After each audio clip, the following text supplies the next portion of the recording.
we are going to move on from Cornell to Columbia. And we're going to be joined by head coach John Poppy, offensive lineman Mark Chapman, defensive lineman Justin Townsend. They should be joining us in just a minute here as we move forward. Again, a reminder to our media folks, please make sure you use that raise hand function to join in on the conversation. We're making this an opportunity for the media to have some conversations with coaches and players. So I'll chat with them first, and then media guys, media folks, just get the flag up and we'll bring you into it. So it looks like we have everybody with us now. Mark, Justin, Coach Poppy, welcome to all of you guys. Thanks so much for joining us. Jack, great to be here. Appreciate you and everything you do. Coach, always good to see you. And I have to, I know I did it privately, but want to publicly once again congratulate you and Columbia on just an extraordinary season last year. To be able to share that title, a piece of that title. Again, I'm sure you're probably tired of hearing since 1961 it hadn't happened, but maybe that's a good thing that we keep repeating that it did happen with you guys, and you did make it happen. It was, I think, one of the great college football stories of last year, and I think it's something that underscores the value of the Ivy League, the talent in the Ivy League, and how very unique we are in the Ivy League. So, Coach, just an opportunity once again to congratulate on everything that happened last year. But it does lead me, I think, into a good first question for you, Coach, and that is, and you know, I always think this is interesting for coaches coming off of a championship season.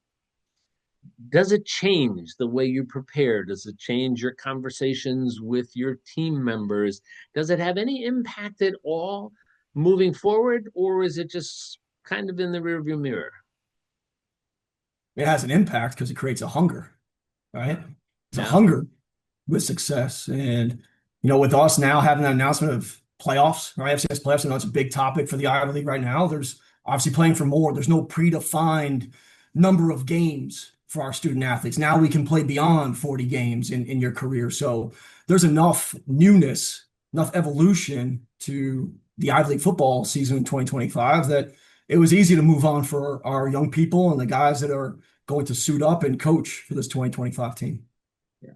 Let me ask you about that with that declaration that now the Ivy champion will get a chance to play for a national championship. From it, and it's been applauded by everybody who's any connection at all to Ivy League football. But I'm curious, as a coach, and I've asked some other coaches this: is it something you talk about, or is there a time maybe later in the season you talk about? How do you handle that? Yeah, I think the first thing, you're trying to win your conference, right? So that's the first thing, and we're trying to make sure that with Lafayette, we're setting a great foundation for the rest of the season to see, okay, we have these new faces and new places, and guys are stepping into larger roles, right? Okay, who are we going to be from game one? Is that the right people to get us to the best 11 on the field or best 22 and plus special teams on the field, right? So, for us, we definitely talk about the end goal, right? What are our standards expectations as a program entering 2025? We do that in the winter through spring, and we'll do that at the first meeting when these guys are back next week. And after that, now we're involved in our process, and that's what we're hungry to start. Yeah. Let me ask you to give me a little sort of state of the program. I've asked each of the coaches this, to just generally your thoughts coming into this new season.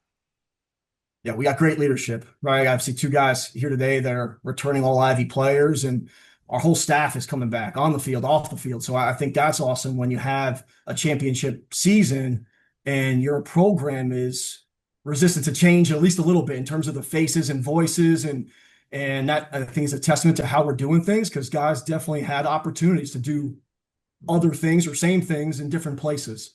And so the fact that they're wearing the C and wearing the line is extremely, important to me. And I take that as a huge compliment to how we're building here. And so, this winter, this spring, these guys attacked it the way they should, right? We didn't play our best in the big moments. Dartmouth, Harvard, right? There was a lot of plays left on that field. And I think that's what is a driving force to this team and why guys like Justin Townsend came back to wear the Columbia uniform again and to correct those crucial errors in big time games and now take another step forward as a program, whatever that may be record wise. Right. And, for the state of the program this summer, Guys did a great job sacrificing once again to be here in New York City all summer long with each other, developing a chemistry that I think fueled a lot of our success last year. Right? This is an awesome place to be in the summer, and the fact that we had the representation we did because of internship opportunities, because of just employment opportunities in general, like, it's a testament to these guys and how much fun they have competing with each other and being around each other. Let me follow on that for 1 second because I think that's a really important point, and that is, for your players, and I've mentioned this before. So I played for legendary Carm Koza at Yale, Hall of Fame coach, and Carm used to say, he said, "I'll take my guys after they've played for me and they've gone out in the real world, and I'll compare them and their success levels to any other college, any other program, any place at all." And I know Columbia is the same way. I know a lot of Columbia grads who've gone on to football players, gone to do great things. But I would imagine there was a time, and you probably know this, there was a time when Columbia's location was used against them in recruiting. But now it seems to me that, and you just sort of mentioned it, let me ask you to elaborate a little. It seems to me that now it's kind of a bright, shining point of your recruiting. Yes? It has to be, right? I mean, we are where we are, and what exciting place to be for an 18 to 22-year-old to grow and develop from a young man into a man, right? We like to say we're developing a self-sufficient man that takes care of his business the right way when he leaves here, and we own that, right? It's a constant fight of growth here. It's not an easy place to experience, to be around, to feel comfortable heading into. But if you're not comfortable with that burden, you don't belong here. And that's great. We're going to find the young men that want that burden, are excited about that burden of New York City, and turn it into that positive and fuel to grow as a young person. Yeah. Let's talk a little bit about again a sort of 10,000 foot view down. And let's start with the offense. All right. So what you have so far. Now, again, you haven't started camp yet. I know, but you know what you have coming back in the spring. You had work in the summer. What are you looking to as what you think will be the strengths of this offense coming back? And then what are you looking at in terms of what you think you need to develop for the offense to be where you think it can be? Similar to last year, the strength is going to be up front, right? Even though we lose a great player and John Iannuzzi, who's off playing at Central Michigan, and Pat Colicchio started every game and also played center force against Cornell. We returned 6 guys that started a game or played significant snaps. And Mark's obviously coming back from injury. Ryan Carr will come back from injury, who we lost at Penn. I mean, we played 3 different centers, and that was great growth. 2 different tackles, 2 different guards, 3 different guards. So that should be the strength of our team. We returned 2 running backs, Malcolm Terry, Griff Johnson, that played significant reps. And it's probably a combination of those 2 that have to replace, a great player, second all-time leading rusher, and Joey Georgie. And then, 2 receivers we lose, Marcus Lemon and Bryson Canny. It's probably going to be, a collection of people, right? Jordan Kelly, Titus Evans, Hutch Crow, who's a newcomer that we're excited about, Christian Cardi, right? Braylon Gardoni, who played for us in significant snaps. And there's probably a guy or 2 I'm neglecting to mention, not because they're not in the mix, but just because those are the names on top of my head. And then Braden Dougherty, who played every single snap just about at tight end for us, except for the Cornell game. We are really excited about what he can bring to our offense and take another step forward in the receiving game. Because the run game, he was phenomenal. And now he's got to take a step forward as a pass catcher and a route runner. How about the quarterback position? What are you anticipating for that to develop this year? Well, Chase, when Chase Goodwin went down against Dartmouth, we're leaving the Penn game. We're top of the country in red zone offense and top of the country in third down percentage offense. And obviously, we manipulated certain things to the strengths of the quarterbacks that played after him, but we're excited about Chase's health and him coming back. We think he's a difference maker, and the way he leads, he's nominated and was elected as a junior captain, which is very rare. And so he has the opportunity to become a 2-time captain. And so that just shows you the respect he has for with his teammates. And then Caleb Sanchez backing him up. We're excited about that. And then Cole Freeman's going to do some different things for us this year. He's a Swiss Army knife, and he's as tough a football player as I've been around. And we're excited about his new role, taking snaps, being in the slot, being at running back. We're going to move him all over the place. How about from the defensive perspective? What do you see coming back? Strengths coming back, and what do you see? And again, a lot of people didn't realize that was a great Columbia defense last year. One of the nationally ranked scoring defenses. What do you see coming back from that defense? Just the same, conviction, right, in the process for our defense. And, led by Justin Townsend coming back and Josh Powell, Chuck Newton, who filled in after Rock Amelia went down at Yale. Jack Schmakowski, all Ivy player. Carter McRae, who I thought should have been Rookie of the Year. No shade to Matt Childs, but I thought Carter McRae really earned that, starting every game from Penn and playing every single snap on throughout the rest of the season. And so there are some guys that have to step up at safety for us, right? You're graduating guys that played in basically 40 career games. I mean, that's a phenomenal statistic for Aaron Brebner and Hayden McDonald. Those Hayden guys, played I probably felt the like last. I felt like I was calling their names for like a decade.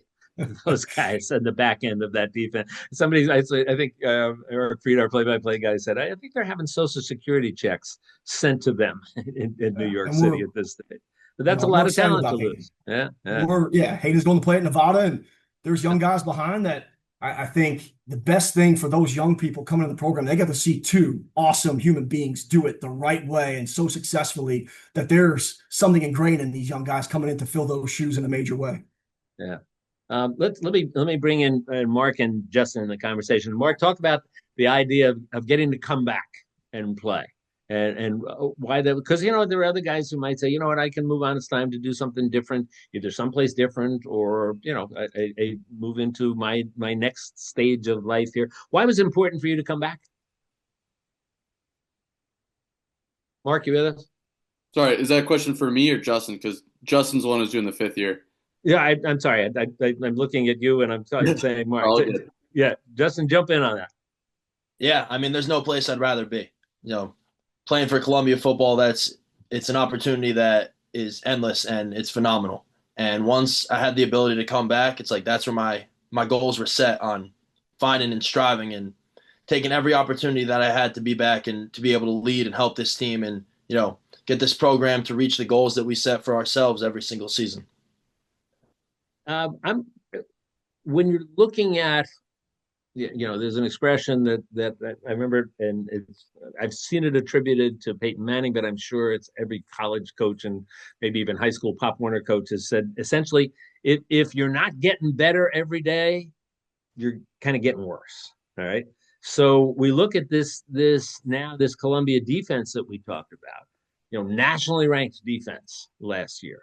Just really strong in so many categories.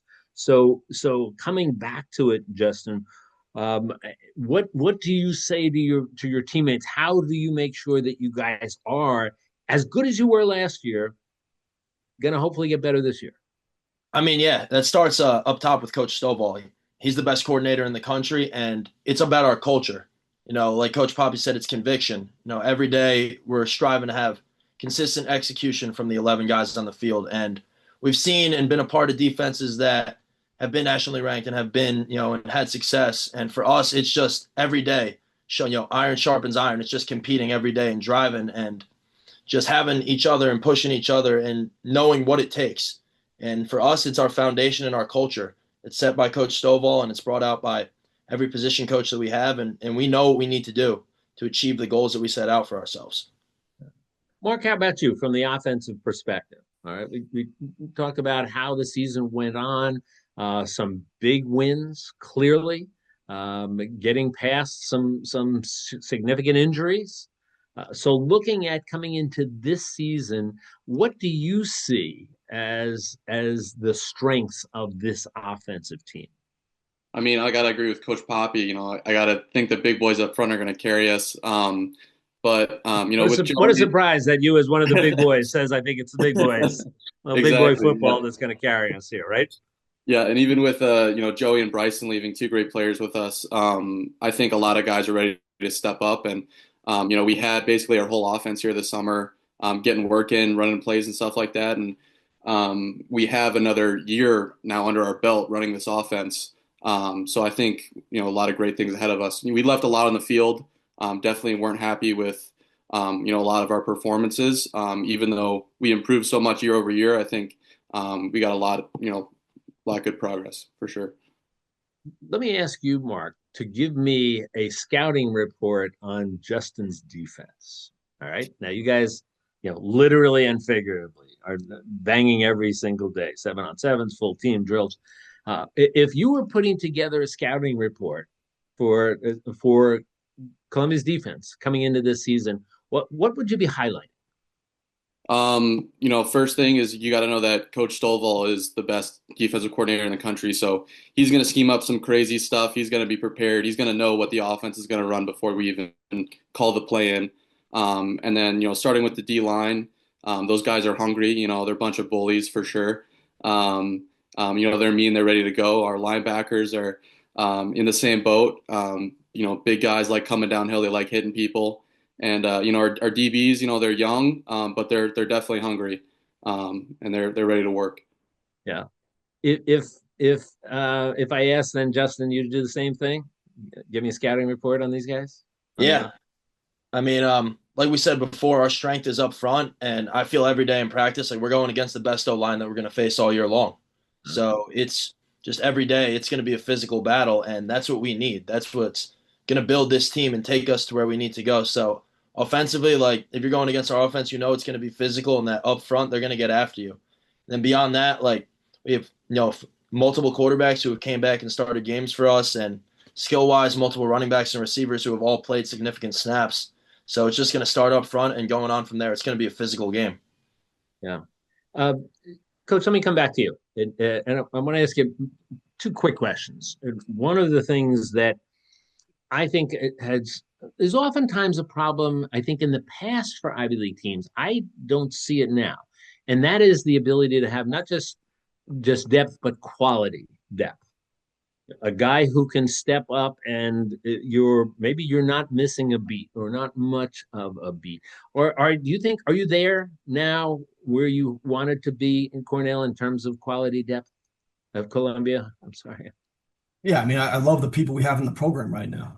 And whatever that means, right? The biggest thing that we as coaches, right, is resiliency in this thing. There's chaos in football, no matter what you do, right? There's 11 people trying to move in different directions, right? Trying to win.